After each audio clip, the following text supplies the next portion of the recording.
మా అక్కగారైన sister Mary gold గారు దేవుని వాక్యం అందించబోతూ ఉన్నారు.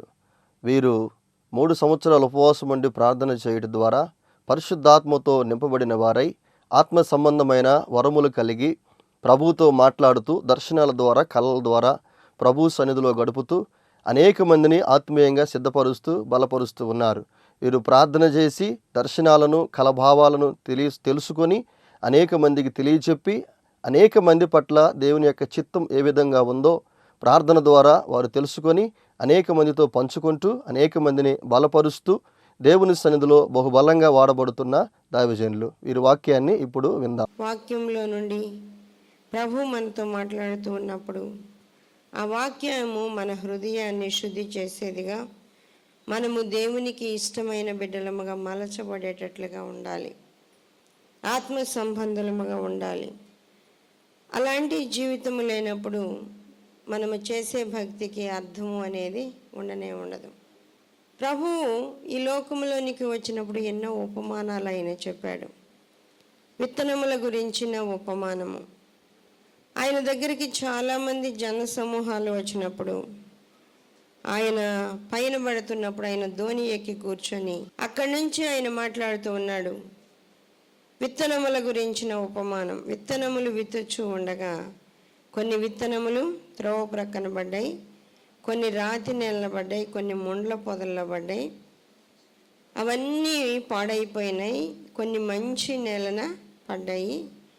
మంచి నేల పడిన విత్తనములు ఒకటి 30 అంతలు గాను, ఒకటి 60 అంతలు గాను, ఒకటి 100 అంతలు గాను ఫలించినాయి అని చెప్పాడు. వాక్యాన్ని దేవుడు దేనితో పోల్చాడు అంటే విత్తనముతో పోల్చాడు. విత్తనము అనేది దేవుని వాక్యం. విత్తనము అనేది దేవుని వాక్యం అయినప్పుడు ఆ విత్తనము మొలవాలి అంటే ఎలా ఉండాలి, ఎలాంటి నేల ఉండాలి, ఆ మొలిచింది అభివృద్ధి చెందాలి అంటే ఎలాంటి నేలగా ఉండాలి అనేది మనం ఆలోచన చేస్తే మంచి నేలగా ఉండాలి. మంచి నేల. మనిషి జీవితాన్ని మనం చూస్తూ ఉంటే మనిషి హృదయంలో రకరకాల ఆలోచనలు, దేవుడు చెప్పిన మాటలకు విరోధమైన ఆలోచనలు. దేవుడు చెప్తాడు కొన్ని విషయాలు, అది నెరవేర్చనివ్వకుండా రకరకాల ఆలోచనలు సైతాను మనలో కలిగిస్తూ ఉంటాయి. వాటన్నిటినీ ఎదిరించి జయించిన వాడు మంచి నేలగా హృదయాన్ని సిద్ధపరుచుకున్నవాడు, వాటన్నిటినీ ఎదిరించి జయించగలిగిన వాడు. వాక్యములో మనం ఎన్నో విషయాలు చదువుతాం. మత్తయి సువార్త 13వ అధ్యాయము 8వ వచనములో ప్రభు ఏమని చెప్తున్నాడు? కొన్ని మంచి నేలను పడి ఒకటి 100 అంతలుగాను, ఒకటి 60 అంతలుగాను, ఒకటి 30 అంతలుగాను ఫలించెను. చెవులు గలవాడు వినుగాక. అంటే చర్చికి వచ్చే వాళ్ళందరికీ చెవులు లేవని అర్థమా? చెవులు ఉన్నాయి. పుట్టిన ప్రతి మనిషికి చెవులు ఉంటాయి. చెవులను నిర్మించిన వాడు వినకుండునా? కంటిని నిర్మించిన వాడు కానకుండునా? నోటినిచ్చిన వాడు ఆయన సరిచేయకుండా ఉంటాడా? నత్తిని కానీ మూగతనాన్ని కానీ దేన్నైనా ఆయన బాగు చేయడా? ఆయన అన్నిటినీ బాగు చేసే దేవుడు. వాక్య భాగాల్లో మనం చూస్తూ ఉన్నాం. వాక్యములో రాయబడుతూ ఉంది, మంచి నేలన పడిన విత్తనములు 3 రకాలుగా ఫలించినాయి. మంచి నేలన పడిన విత్తనాలు. అసలు మంచి నేల అనేది ఎలా సిద్ధపడుతుంది, ఎలా తయారవుతుంది? ఆ విషయాలన్నీ మనం తెలుసుకోవాలి. ఈ లోకంలో తెలుసుకోవాలంటే రైతుల దగ్గరికి వెళ్ళాలా. ఒక పంట ఏ నేలలో బాగా పండుతుంది, ఏ నేల దానికి చక్కగా పండడానికి అవకాశంగా ఉంటుంది, ఏ పంటకి ఎంత నీరు అవసరము, ఆ నీరు ఆ భూమిలో నిలబడుతుందా లేదా, అన్ని విషయాలు వాళ్ళని అడిగితే తెలుస్తాయి. ఆత్మ సంబంధమైన విషయాలు మనం అడిగి తెలుసుకోవాలంటే రైతులకు తెలియదు. మనం ఎవరిని అడగాలి? దేవుని దగ్గరకు వెళ్ళి దేవుణ్ణి అడగాలి. దేవుని విషయాలు దేవుని దగ్గర అడగాలి. మన హృదయం అనే నేల గురించి ప్రభువు చెప్తున్నాడు. హృదయం అనే నేల మంచి నేలగా ఉండాలి. మంచి నేలగా ఉండాలి అంటే అసలు మారు మనసు పొందినప్పుడే సరి అయిన స్థితి లేకపోతే ఆ నేల మంచి నేల కాదు. ఎందుకంటే వాటిలో ఉన్న మొద్దులు ఏదో ఒక రోజున మరలా చిగురు పెడుతూనే ఉంటాయి. చెడ్డ తలంపులు ఉన్నవాడికి అది ఎప్పుడు ఏదో ఒక సమయంలో కలకేస్తూనే ఉంటుంది. దొంగిలించేవాడికి ఆ దొంగ స్వభావము, దొంగతనం చేసే స్వభావము గలవానికి ఏదో ఒక సమయంలో అలాంటి ఆలోచనలు వస్తూనే ఉంటాయి. ఏదో ఒక సమయంలో అవి మొలకెత్తుతూనే ఉంటాయి. అందుకని ఏం చేయాలి? ముందు హృదయాన్ని మంచి నేలగా సిద్ధం చేయాలి. హృదయాన్ని మంచి నేలగా సిద్ధం చేయాలి అంటే ముందు దానిని పరిశీలన చేయాలి. ఏమేమి ఉన్నాయి, ఏమేమి తీసేసుకోవాలి, ఏ విధంగా సిద్ధపరుచుకోవాలి, ఎలా దున్నాలి, ఎలా మెత్తగా చేసుకోవాలి, ఎలా సిద్ధపరుచుకోవాలి అనేది ఎరిగి ఉండాలి. అందుకే పాపాలు ఒప్పుకోవడంలో చాలామంది సరైన రీతిలో ఒప్పుకోరు. నేను పాపిని అంటే ఏం పాపం చేసావు? దేవునితో చెప్పవా? దేవునికి తెలియదా అని అంటారు చాలామంది. దేవునికి తెలుసు. దేవునికి తెలిస్తే నువ్వు చెప్పవా? నీ నోటితో నువ్వు ఒప్పుకోవా? నీలో నుండి ఆ ఒప్పుకోలు అనేది దేవుని దగ్గరికి రావాలి. దేవుని దగ్గర నువ్వు ఒప్పుకోవాలి. ఫలాని పాపం చేశాను. ప్రభు ప్రారంభ దినాల్లో దేవుని సన్నిధిలో ప్రార్థన చేస్తూ ఉన్నప్పుడు ఒక్కొక్కల విషయం ప్రభు చెప్తూ ఉన్నారు. ఏమని చెప్తూ ఉన్నారు అంటే ఒప్పుకొనుటలో చాలా జాగ్రత్తగా ఉండాలి. ఎలా ఒప్పుకోవాలి ప్రభు అంటే ప్రభు చెప్తూ ఉన్నాడు, ఇదిగో ఫలానా సమయంలో నేను ఇలాంటి ఆలోచన చేశాను, దాని ద్వారా నాలో ఇలాంటి పాపం వచ్చింది, దాని నుండి నన్ను విడిపించి నన్ను క్షమించని అడగాలంట. అలా చెప్పరు ఎవరు. నేను చేసిన పాపాలు ప్రభువా అంటే ఒక గిన్నె లోడలోడా గడిగినట్టు అనమాట. హృదయాన్ని కూడా అట్టట్ట అనేది దెమరిచ్చేది, శుభ్రం గడిగామని చెప్పేది. హృదయాన్ని కూడా అంతే. ఇంట్లో గిన్నెలు గడిగినట్టే, ఇంట్లో బిందెలు గడిగినట్టే ఆ హృదయాన్ని కూడా ఇట్టట్టు అనేది దొరిలిచ్చేది, శుభ్రం గడిగినాననేది. ఎలా? దేవునికి ఎలా అది శుభ్రంగా ఎలా కనబడుతుంది? ఆయన అంటూ ఉన్నాడు, మడ్డి కలిగిన కుండ నీ హృదయము, మడ్డి కలిగిన కుండ మానకుండా ఏదో ఒక సమయంలో మడ్డి పేరుకుంటూనే ఉంటుంది. కాబట్టి శుభ్రంగా ముందే కడుక్కోవాలి. హృదయాన్ని శుభ్రంగా కడుక్కోవాలి. ఏ ఆలోచనలు వస్తున్నాయో ముందు మనల్ని మనము పరీక్షించుకోవాలి. మన హృదయాన్ని పరీక్షించుకోవాలి. మన హృదయాన్ని అంతటినీ పరీక్షించుకొని శుద్ధి చేసుకున్న తర్వాత ఇంకా రకరకాల ఆలోచనలు వస్తూ ఉంటే మన పూర్వీకుల్లో ఎవరికన్నా ఉందేమోనని మళ్ళీ వెనక్కి తిరిగి చూడాలి. అంటే మన వాళ్ళు ఎలాంటి స్వభావం కలిగిన వాళ్ళు, వాళ్ళలో ఉన్న ఆలోచన విధానం ఏంటి, వాళ్ళ యొక్క ప్రవర్తన ఏంటి, వాళ్ళ యొక్క పద్ధతి ఏంటి, నాకు ఈ ఆలోచనలు రావడానికి వాళ్ళు ఏమన్నా కారకులై ఉన్నారనేది పరిశీలన చేయాలి. పరిశీలన చేసినప్పుడు అర్థమవుతుంది, ఖచ్చితంగా అర్థమవుతుంది. దేవుని సన్నిధిలో మనం అట్లాంటి ఆలోచన చేయకపోతే మన హృదయము పరిశుద్ధంగా మార్పు చెందడం అనేది, పరిశుద్ధమైనదిగా ఉండడం అనేది, అలాంటి విధానంలోనికి రావడం అనేది వీలు కాదు. దిద్దుకోవాలి. ముందు అన్నిటినీ ఒప్పుకోవాలి. ప్రతిదీ ఒప్పుకోవాలి. స్కూల్లో డ్యాన్స్లు వేస్తూ ఉంటారు. 10th క్లాస్ దాకా ప్రతి స్కూల్లో కొన్ని ప్రోగ్రామ్స్లో సినిమా పాటలకు డ్యాన్సులు వేస్తూ ఉంటారు. చిన్నప్పటి నుంచి నేను ప్రార్థన చేస్తూ ఉంటా. కొన్నిసార్లు ఆ సినిమా పాట రాగం బాగుంది అనిపిస్తుంది నాకు ఆ రోజుల్లో, ఇప్పుడు కాదు. ఆ రోజుల్లో అనిపించగానే నేను అనుకుంటా, పెద్ద అయిన తర్వాత ఈ రాగంలో దేవుని పాట రాయాలి అనుకునేదాన్ని. ప్రభు అన్నాడు, అంటే ఆ రాగంలో నా పాట రాయడం కంటే నాకు రాగాలు లేవా అన్నాడు ఆయన. అంటే అది తప్పు అనేది నేను అప్పుడు గ్రహించాను. ఎందుకు చెప్తున్నాను అంటే అది తప్పు అనేది నాకు అప్పుడు నాకు తెలియడం లేదు. అది తప్పు అనేది నేను గ్రహించుకోవడానికి ప్రభు దగ్గర పరిశీలన చేసుకున్నప్పుడు నాకు అర్థమైంది. ప్రభు దగ్గర పరిశీలన చేసుకుంటే. కానీ ఈ రోజుల్లో కూడా పాట వస్తే డ్యాన్స్ వేసేవాళ్ళని ఏమనాలా? దేవుని పాటలకు అదే డ్యాన్సు, సినిమా పాటలకు అదే డ్యాన్సు. ఎక్కడున్నా, లోకములో ఉన్న, దేవునిలో ఉన్న, దేవుని సన్నిధిలో ఉన్న, బయట ఉన్న అదే విధానంలో ఉంటే వాళ్ళని ఇంకేమంటాడు ప్రభు? ఆ విధానంలో ఉన్న తప్పులన్నీ దేవుని దగ్గర ఒప్పుకోవడం లేదా? సరి చేసుకోలేదా? సరి చేసుకుంటే మరలా ఎందుకు వస్తున్నాయి?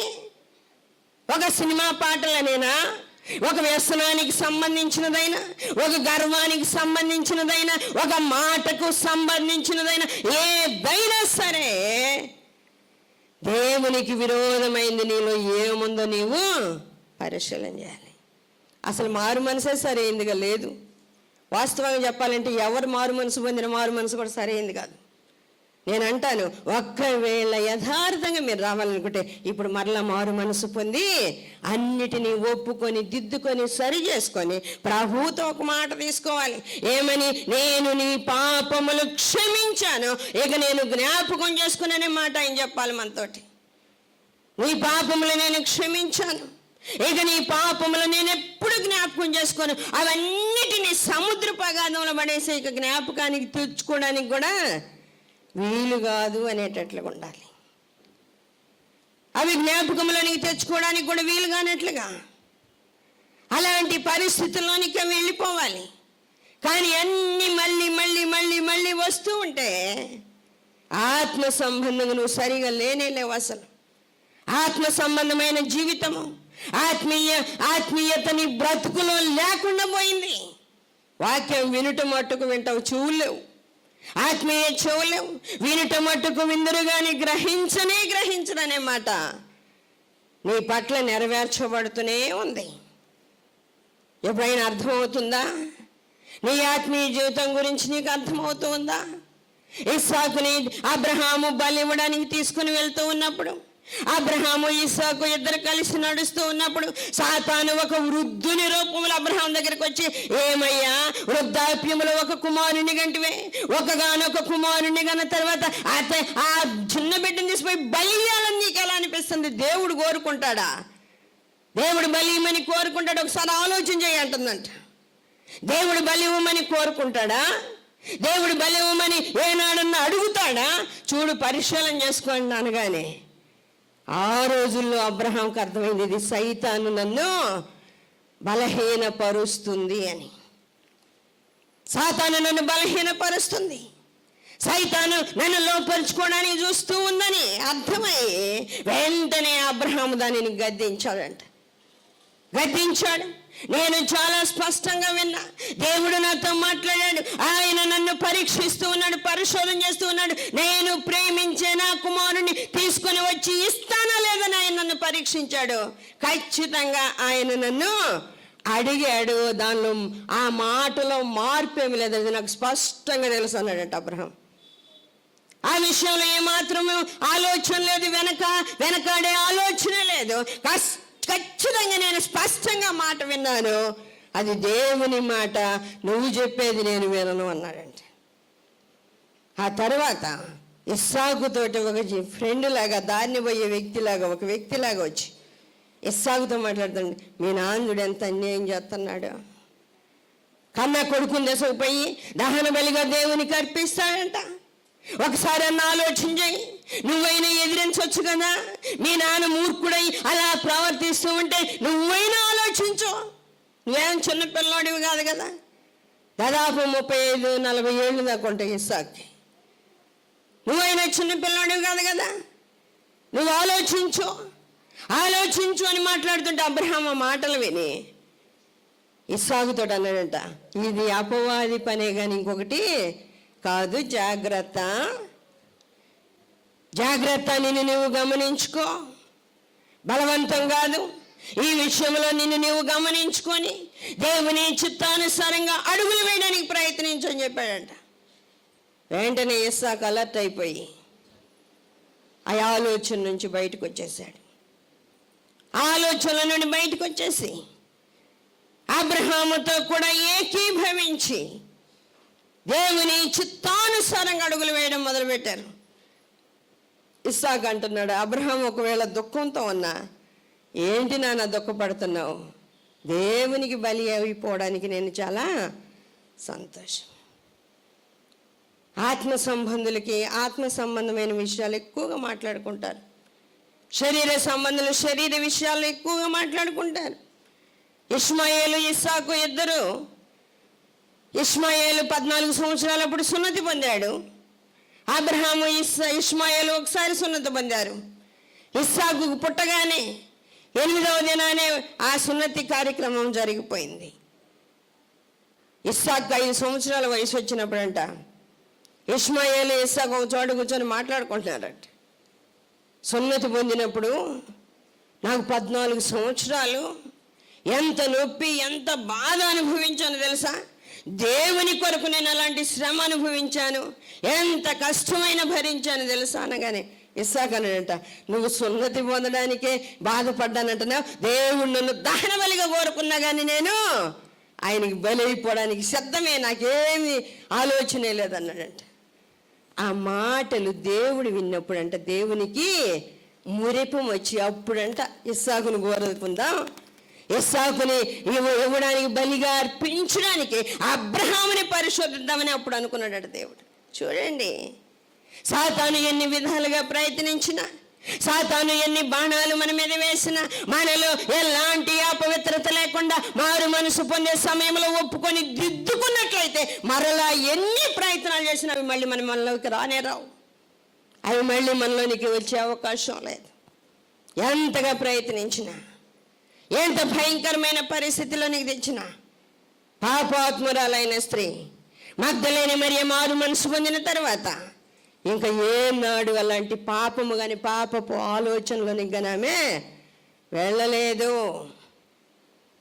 అలాంటి పాపములోనికి కానీ పాపపు ఆలోచనలోనికి కానీ ఆమె వెళ్ళలా. ఆత్మ సంబంధమైన ఉన్నతమైన ఆలోచన కలిగిన వ్యక్తిగా మరణించే వరకు దేవుని చిత్తానుసారంగా జీవించింది. శిష్యులందరూ అలానే జీవించారు. ఆత్మ సంబంధులైన వారు ఆత్మానుసారంగా గ్రహించుకుంటారు. యేసయ్య అంటూ ఉన్నాడు, ఇదిగో మీ హృదయమని ఆ మంచి నేలగా నేను మిమ్మల్ని హెచ్చరిక చేసినప్పుడు మీరు దిద్దుకుంటూ ఉండగానే అది మార్పు చెందుతూ ఉంటుంది. ఇంకా ఒకవేళ మీకు చేత కాకపోతే వాటిని నేను తీసివేస్తాను. యెషయా గ్రంథం 5వ అధ్యాయం 2వ వచనం, ఆయన దానిని బాగుగా త్రవ్వి రాళ్లను ఏరి అందులో శ్రేష్టమైన ద్రాక్ష తీగలను నాటించెను. వాక్య భాగములు మనం చదువుతూ ఉన్నాం, వింటూ ఉన్నాం. ఆయన దానిని బాగుగా త్రవ్వి రాళ్లను ఏరి, ఇదిగో ప్రభు ఈ పాపము నా నుంచి వదిలిపెట్టి పోవడం లేదు, ఎంత ఒప్పుకోవాలన్నా నాకు చేత కావడం లేదని ప్రభువుకి నిన్ను అప్పగించుకుంటే ఆయన త్రవ్వి ఆ రాళ్లను ఏరి పారేస్తాడు. ఆయన దానిని బాగుగా త్రవ్వి రాళ్లను ఏరి అందులో శ్రేష్టమైన ద్రాక్ష తీగలను నాటించెను. దేవుని సన్నిధిలో మనం ఆలోచించాలి. చాలామందికి ఇంక మేము ఎట్ట బాగా అవ్వాలి, ఎప్పుడో మారు మనసు పొందాం, మారు మనసు పొంది 50 ఏళ్ళైందే, మరలా ఇప్పుడు దిద్దుకోవడం సాధ్యమేనా, ఇప్పుడు మరలా దిద్దుకోవడం ఎంత కష్టమో, ఇప్పుడు ఏం చేయాలి, ఇప్పుడు ఎలా పోరాడాలి అంటే ప్రభు అంటూ ఉన్నాడు, ఇదిగో నీ నిమిత్తం ఇంకొంచెం సమయం పొడిగించి మరలా నీ యొక్క హృదయాన్ని నేను బాగు చేస్తాను. ఆత్మీయంగా వర్ధిల్లలేని వారి గురించి ప్రభు మాట్లాడుతూ ఉన్న మాట ఏంటి అంటే, లూకాసు సువార్తలో మనం చూస్తూ ఉంటే లూకాసు సువార్తలో ఏమని వ్రాయబడుతూ ఉంది? లూకాసు సువార్త 13వ అధ్యాయము 7-8 చూద్దాం. గనుక అతడు, ఇదిగో 3 ఏండ్ల నుండి నేను ఈ అంజూరపు చెట్టున పండ్లు వెదక వచ్చుచున్నాను కానీ ఏమీ దొరకలేదు, దీనిని నరికివేయము, దీనివల్ల ఈ భూమి ఎలా వ్యర్థమైపోవాలని ద్రాక్ష తోట మాలితో చెప్పాను. అయితే వాడు, అయ్యా నేను దాని చుట్టూ త్రవ్వి ఎరువు వేయు మట్టుకు ఈ సంవత్సరము కూడా ఉండనేమో. దాన్ని త్రవ్వాలి, ఎరువు వేయాలి. మొద్దుబారిపోయిన జీవితాలను, మోడుగట్టిపోయిన జీవితాలను, ఆత్మీయత అంటే భయం లేని స్థితి, దేవుని సన్నిధి భయం లేకుండా పోతాయి, అలవాటైన భక్తిలోకి వస్తాయి, పాప జీవితంలోను ఆలోచనలను చెడిపోతూ మరలా ప్రార్థన అన్నట్టుగా ఉన్న వాళ్ళకి ఆ ఆత్మీయ జీవితం చెడిపోతుంది, భయం లేకుండా పోతుంది, దేవుని భయము. అటువంటి వాళ్ళకి ఏం చేయాలి? మళ్ళా భయాన్ని కలిగించాలి. అందుకే యేసయ్య అంటున్నాడు, యేసయ్య ఏమని మాట్లాడుతూ ఉన్నాడు అంటే, ఇదిగో ఈ సంవత్సరం కూడా అయితే వాడు, అయ్యా నేను దాని చుట్టూ త్రవ్వి ఎరువు వేయు మట్టుకు ఈ సంవత్సరం కూడా ఉండనేమో. నీకు ఇంకా ఆయుష్ పొడిగించబడుతూ ఉంటే ఇంకా ఇంకా ఇంకా బతకాలని ఆశ, కానీ హృదయాన్ని దిద్దుకుందామని ఆశ లేదు. హృదయాన్ని దిద్దుకుందాం, హృదయాన్ని సరి చేసుకుందామని లేదు. ఆ విజ్ఞాపన చేసేది ప్రభువే.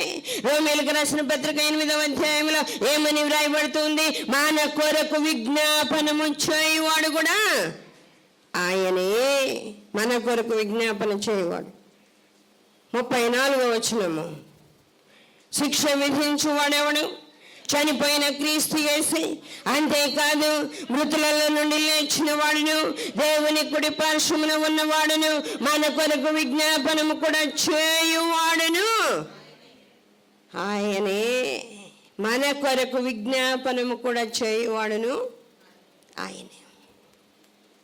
ఆయన అంటూ ఉన్నాడు, తండ్రి అయిన దేవునితో ఆయన అంటూ ఉన్నాడు, అయ్యా ఈ సంవత్సరము కూడా ఉండని. ఎందుకంటే నేను త్రవ్వి రాళ్లను ఎరువు వేసి మళ్ళా ఏమన్నా దేవుని మీ భయంలోకి వస్తారేమో, ఆత్మీయంగా ప్రార్థనా జీవితంలో బలపడతారేమో, ఆత్మీయంగా చక్కగా ఉంటారేమో, ఆత్మ సంబంధమైన ఆలోచనలు కలిగి ఉంటారేమో, ఆ విధమైన ఆసక్తితో ముందుకు వెళ్తారేమో. ఈ సంవత్సరం కూడా చూద్దాం. దేవుని సన్నిధిలో ఇలాంటి సంవత్సరాలు నీకు ఎన్ని ఇవ్వబడ్డా, ఇలాంటి జీవితము ఆయుష్కాలము నీకు ఎంత ఇవ్వబడ్డా కూడా ఏ మాత్రము ప్రయోజనము లేనట్టుగానే ప్రయోజనం లేదు. ప్రభు అంటున్నాడు, ఇలాంటి హృదయ స్థితి కదా నాకు కావాల్సింది. మంచి నేలగా మార్పు చెందాలి. హృదయము మంచి నేలగా మార్పు చెందాలి. మంచి నేలగా, ఆ హృదయంలో ఎలాంటి వేరే ఆలోచనలు లేకుండా మంచి నేలగా మార్పు చెందినప్పుడు ఆ మంచి నేల ఆత్మ సంబంధంగా మనలను ఫలింపజేస్తుంది. ఆత్మ సంబంధంగా ఫలింపజేస్తుంది. ఇస్సాకు మంచి ప్రార్థనాపరుడు. అబ్రహాము ఇస్సాకు ఆ పర్వతం మీదకి ఏ పర్వతం మీద అయితే దేవుడు బలి ఇవ్వమని కోరుకున్నాడు, ఆ ప్రాంతానికి వెళ్ళగానే ఆకాశం నుండి భూమికి ఒక అగ్నిస్తంభం కనబడతా ఉందంట. ఆ అగ్నిస్తంభం పైన తండ్రి అయిన దేవుని మహిమ కనబడుతూ ఉంది. ఇస్సాకు కూడా ప్రార్థన అంటే, దేవుని సన్నిధి అంటే చాలా ఇష్టం, చాలా ఇష్టం. అబ్రహాము వెళ్ళి, బాల్యము నుంచే అబ్రహాము వెళ్ళి నోవాహు దగ్గర, షేము దగ్గర నేర్చుకుంటే, ఆ తరువాత ఇస్సాకుని తీసుకుని వెళ్ళి ఒక బైబిల్ ట్రైనింగ్ లాగా షేము కుమారుడైన ఎబేరు దగ్గర చేర్పించాడంట అబ్రహాం తీసుకెళ్ళి. సేవకులు నా పిల్లలు చిన్నప్పుడే ఒప్పుకున్నా, కడుపులో ఉన్నప్పుడే దేవుడు చెప్పాడు నీ కుమారుడు నా సేవకే అని, నీ కుమార్తె నా సేవ చేయడానికి అని చెప్పాడు. మళ్ళీ ఆలోచనే ఉండదు. ఎందుకని ఇస్సాకులాగా ఎందుకు చేర్పించలేదు? ఎందుకు చేర్పించలేకపోయావు? సమూయేలులాగా ఎందుకు తెచ్చి దేవాలయంలో వదిలేయలేకపోయావు? ఎందుకని? నీ బిడ్డ నీ కాడే ఉండాలా? దేవుని ఆశీర్వాదాలన్నీ నీకు రావాలి. ఎలా వస్తాయి? ఏ విధంగా వస్తాయి?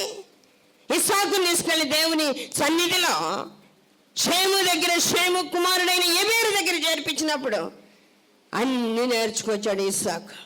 ఆత్మ సంబంధంగా మంచి ఆలోచన, దేవుని చూచే అనుభవము, దేవునితో మాట్లాడే అనుభవము, చాలా ఉన్నతమైన లోతైన అనుభవాలు సంపాదించాడు ఇస్సాకు.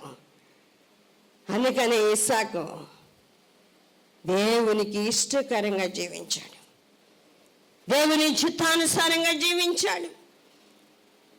ఇస్సాకు ఈ లోకానుసారంగా ఆశీర్వదించబడ్డాడు, ఆత్మీయంగా ఆశీర్వదించబడ్డాడు. ఇస్సాకు జీవితం ఎంత ఆశీర్వాదకరంగా ఉంటుందో,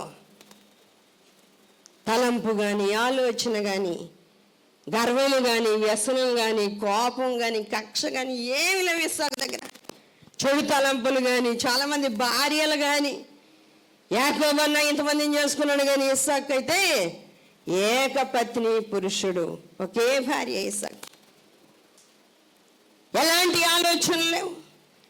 పిల్లలు లేవని ఇంకొక పెళ్లి చేసుకోవాలా, పిల్లలు లేరని ఇంకొక పెళ్లి చేసుకోవాలా. ఒకే ఒక భార్యను కలిగి ఉన్నాడు. దేవుని సన్నిధిలో ఇస్సాకు అలాంటి ఉన్నతమైన మంచి నేల లాంటి హృదయం కలిగి ఉన్నప్పుడు దేవుని ఆశీర్వాదం ఇస్సాకు మీదకి వచ్చేస్తుంది. వాక్య భాగాల్లో మనం చూస్తూ ఉంటే ఆదికాండం 26వ అధ్యాయము 12వ వచనము చూద్దాం. ఇస్సాకు ఆ దేశమందున్న వాడై విత్తనము వేసి ఆ సంవత్సరము 100 ఫలము పొందెను. 100 ఫలం పొందాడంట ఇస్సాకు. ఇస్సాకు ఆ దేశమందున్నవాడై విత్తనము వేసి ఆ సంవత్సరము 100 ఫలం పొందాడంట. ముగిస్తున్నాను. దేవుడి మాటలు దీవించునుగాక. ప్రార్థన చేసుకుందాం. చేయండి, ప్రార్థన చేయండి. అవును ప్రభా, దయగలిగిన దేవ, సర్వాధికారి అయిన తండ్రి, మనోహరుడా, అతి పరిశుద్ధుడా, సర్వాధికారి స్తోత్రాలని. దయగలిగిన దేవ, సర్వాధికారి, మీకే వందనాలు, స్తోత్రాలు స్తోత్రాలు స్తోత్రాలు స్తోత్రాలు. ప్రభువా, మీకే వందనాలు. వాక్య భాగాల ద్వారా మీరు మాట్లాడినందుకు స్తోత్రాలు. ప్రతి మాట మీ బిడ్డల హృదయాలు పనిచేయడానికి కృప దయచేయండి. ఎవరి హృదయం ఎలా ఉందో మీరు ఎరిగి ఉన్న దేవుడవు నాయన. ముండ్ల పొదల లాంటి హృదయం ఉంటే నాయన సరైన ఆత్మీయ జీవితం ఉండదని చెప్తున్నారు. రాతి నెల లాంటి హృదయం ఉంటే సరిగా ఎదగలేరని చెప్తున్నారు నాయన. త్రోవప్రక్క లాంటి నాయన అలాంటి హృదయం ఉంటే ఎప్పుడు వాక్యం వింటే ఆ తర్వాత సైతాన్ని ఎత్తుకొని వెళ్ళిపోతుంది. అవును ప్రభా, బయటికి వెళ్ళగానే సైతాన్ ఆ మాటలన్నీ ఎత్తుకొని వెళ్ళిపోతాయి. ఆత్మీయంగా ఎవరు ఎదగలేరయ్యా. నా తండ్రి, మీ బిడ్డలను దర్శించండి, బలపరచండి, ఆత్మతో నింపండి, శక్తితో నింపండి, సాతాన్ తంత్రాలపై జయమివ్వండి. ఆత్మీయంగా, శారీరకంగా, ఉన్నతంగా మీ కృపలో కొనసాగడానికి కృప దయచేయండి. ప్రార్థన ఆత్మతో నింపండి. పరీక్షించుకున్నట్టు అనే అనుభవం మీ బిడ్డలకు నేర్పండి ప్రభా. పరీక్షించుకుంటా పరిశోధన, మీ పరిశోధనకు నిలుచుట అనేది బిడ్డలకు నేర్పండి. మీ వెలుగును, మీ ముఖ దర్శనాన్ని చూడగలిగిన శక్తిని ఇవ్వండి. అనారోగ్యంతో ఉన్న బిడ్డలను ముట్టండి, స్వస్థత నెమ్మది దయచేయండి. నాయనా, నా తండ్రి, ఆశీర్వాదము లేక అల్లాడిపోతున్న బిడ్డలకు ఆశీర్వాదము, దీవెన దయచేయండి. వివాహము కాక బాధపడే వాళ్ళకి వివాహం జరిగించండి. ఉద్యోగాలు లేని వారికి ఉద్యోగాలు ఇవ్వండి. సమస్యలతో అల్లాడిపోతున్న బిడ్డలకు ఆ సమస్యల నుంచి ఎలా విడుదల పొందాలో నేర్పించి ఆ విధంగా ప్రార్థన చేయటకు తగిన సహాయము మీరే అనుగ్రహించమని, ఎదుగునైనా ఈ వాక్యం బిడ్డల హృదయాల్లో ఫలింపజేసి మీరే మహిమ ఘనత పొందమని మీకు అప్పగించుకుంటూ యేసయ్య అతి పరిశుద్ధ నామములో అడుగుచున్నాము తండ్రి, ఆమేన్. మరిన్ని వివరముల కొరకు మమ్మల్ని సంప్రదించవలసిన చిరునామా marigold foundation, holy spirit church, Vishwanathapuram, Podili, Prakasam జిల్లా, పిన్ కోడ్ 523240. మా ఫోన్ నెంబర్స్ 8500084841.